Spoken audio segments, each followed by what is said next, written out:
So, Lone Rider here, and I just wanted to throw something out there um, about cycling on the roads in America. And that's it. You know, when you buy sunglasses for cycling, pay attention to a couple things. This is more of an issue on the street than anywhere else. But I mean, if you're mountain biking or if you're riding, on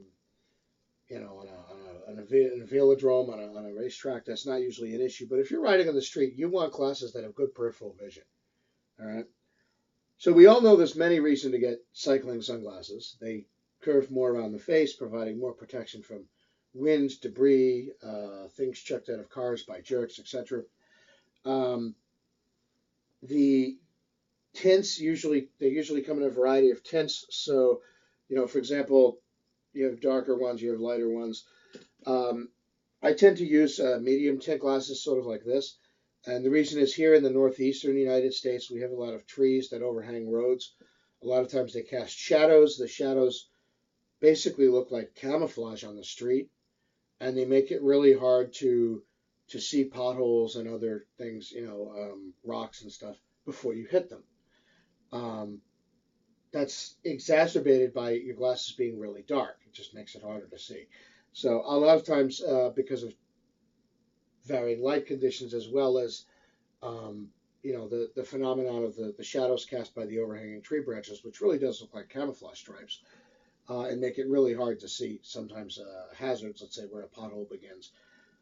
I find it best to wear sunglasses with intermediate tint. Um, and lastly, generally speaking, they fit on your face snugly. They usually don't fog up, or they sometimes even have vents. Like these have vents in them, little holes. Um, they're usually also made of some kind of an impact resistant material, or they have, in some cases, some kind of an impact resistant rating, similar to safety glasses. Not all of them, but generally speaking, they're going to be more protective than a pair of, let's say, Foster Grants from the drugstore. But the big thing I look for is peripheral vision. And like I said, this is usually only really an issue if you're riding on the street a lot, riding on the road. Um, but whether it's winding country lanes or whether it's crowded downtowns, I find that the ability to look over your shoulder without turning your head all the way around like an owl is great. But to do that, you need a pair of sunglasses that provides fairly good peripheral vision and no obstruction in this corner. So you'll notice both of these pair of sunglasses don't have full frames down there. And if I do get a pair of glasses that has a frame down there, I make sure that the frame is in such a place and in such a shape that it's not going to interfere with my peripheral vision. Um, Now, someone might say this is a little excessive. You're going to the trouble to buy sunglasses that preserve your peripheral vision, like putting a little too much thought into this. Maybe, but I do the same thing with cars. Honestly, if I go to look at buying a car, um, one of the first things I check out, aside from whether or not it has a stick shift, is I sit in the car in the driver's seat and I look around me as I would, let's say, look over my shoulder before changing lanes. And if I don't have a clear line of sight, I don't buy the car. I don't even consider buying the car. I've actually looked at particular models of car where, um, I'm going there and I want a couple things. I want a car with a small engine, so I don't have to pay a lot for gas. I want a car with a stick shift, so that I can control the driving and have more, control over how the car operates. Um, and also, I find when you're driving a stick shift, it makes you more involved with the driving, and you're less likely to zone out, which is a safety thing. Um, then you have I want a hatchback so I can carry my bikes, my bow and arrow, my whatever I need to fit in there. And then the third thing is it has to have good peripheral vision. I mean, one of the reasons I like hatchbacks is not just that there's a lot of room to put my stuff in there, but that they usually have a very big, generous rear window. Whereas a lot of regular sedans and stuff, they seem to be, you know, they don't have rearward visibility. And a lot of them don't have sideways visibility either. I mean, I remember sitting in this little Honda at a Honda dealership once when I was looking at getting a new car, and I looked over my shoulder like this, and all I saw was wall, the interior wall of the car. So I got out of the car immediately and I said to the salesman, I said, how is this even street legal? And the guy said, what do you mean? And I said, well, I looked over my shoulder as if I was going to change lanes, and all I saw was like beige headliner. And the guy goes, oh, well, it's got sensors and stuff. And I just looked at him and I'm like, well, that's all well and good, but what if I actually want to see with my own eyes that the way is clear so nobody gets hurt before I turn? Just actually turn my head and look. And the salesman goes, but why on earth would anyone want to do that?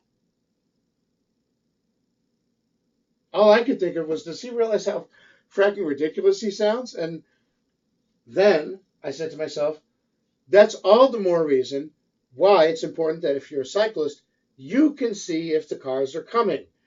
So, making sure you have good peripheral vision on the side, because they sure aren't looking for you. Okay, the prevailing culture now in the automotive world seems to be let a device do it for you, and don't be responsible for not killing someone. In fact, safety generally seems to, how many times when you're talking about, let's say automobiles, for example, does anybody seriously address things like, handling in tight corners, or rearward visibility, or quarter panel visibility, looking over your shoulder at an angle?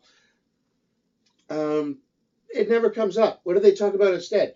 The infotainment system, right? Everything is about stupid, frivolous crap, and nothing is about the actual performance of it as a vehicle and making sure that it's safe to drive for you and, more importantly, others around you. So it's not just sunglasses, in other words, for cycling. It's everything. When I buy a car, I look at what the peripheral vision, essentially, or visibility is going to be. And if there's a ginormous fracking blind spot, I'm not interested in that car. Same thing with the sunglasses. And in fact, I could argue that with things like those ginormous fracking blind spots, both literally and metaphorically, becoming more prominent in the automotive industry, I mean, the fact that somebody selling a car doesn't realize why it would be important to the buyer and the future driver that he'd be able to have a clear line of sight before changing lanes. If he doesn't realize that there's a reason somebody would want that, he shouldn't be selling cars. I'm sorry. Okay, it's a safety thing. And but because we know that they're not thinking about those things, they're just thinking about stupid, frivolous crap. It's important that we think about those things, because they're not, right? They're not going to see you, so you got to be able to see them before they hit you. You got to have good peripheral vision, etc. And so, to me, this is not only not excessive; it's something that's fast becoming a necessity because of the way the most numerous traffic on the roads is cars. So, if you look at, well, what should we have to consider as cyclists on the street? Certainly, behavior of drivers qualifies, and as the cultural norms, if you will, and the behavior of the drivers has shifted from being, what most people would consider responsible to what most people would consider in any other context, carefree psychosis, where they literally don't seem to care that they're, I mean, imagine if you had some crazy guy walk out into a park with his eyes closed and start shooting a gun off, right?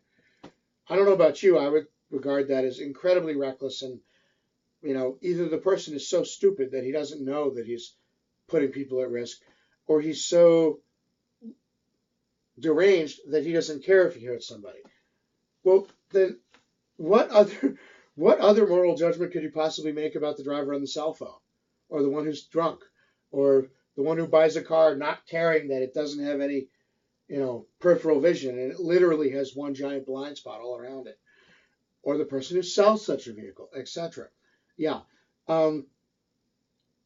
we're witnessing both in terms of deliberate design choices, the vehicles, and in conduct that just happens to occur and be condoned through lax enforcement, a shift in the roadways in this country. So, it was always important as a cyclist that you have good peripheral vision. Now it's just becoming a hell of a lot more important. Okay. It was always something to think about. Now it's something that you have to think about if you don't want to get killed. All right. And I mean, generally speaking, cycling is safe, but I'm talking about risks that do exist. And if you ride enough, you see them, and you start to sort of form your own philosophy of road use. And a lot of that revolves around, what to do to stay alive. And because there are a lot of people out there who aren't careful, and more that it were not so, but unfortunately it is. In the meantime, do your part. Make sure that if you're going to be riding your bike on the street, at the very least, you can see over your shoulder before you make a turn or pull out to go left, or if you hear a car coming and you can't quite judge by the sound. Because most of us, honestly, we don't need to look over our shoulder for cars. We listen, right? But if for some reason you can't tell by the sound that a car is coming, maybe you're riding in the rain and the sound of the falling raindrops hitting your helmet and your shoulders is close enough to the tire noise rubbing on the street that it masks it or it distorts it. It's hard to tell. I found that a lot of times riding in the rain. It's hard to tell by sound when a car is overtaking. And oddly enough, riding in the rain, because the road's slippery, is a situation in which it is particularly difficult to look over your shoulder because the risk of falling is greater. So, certain situations you may have to look, and you may want to be able to look as quickly and succinctly as possible and get back to going straight. So, or never deviate from going straight, hopefully. So, this is important. Make sure, you're looking for cycling shades. Make sure they got good peripheral vision, right? Make sure you can look out for yourself in a literal sense, because nobody else sure is. Lone Rider out.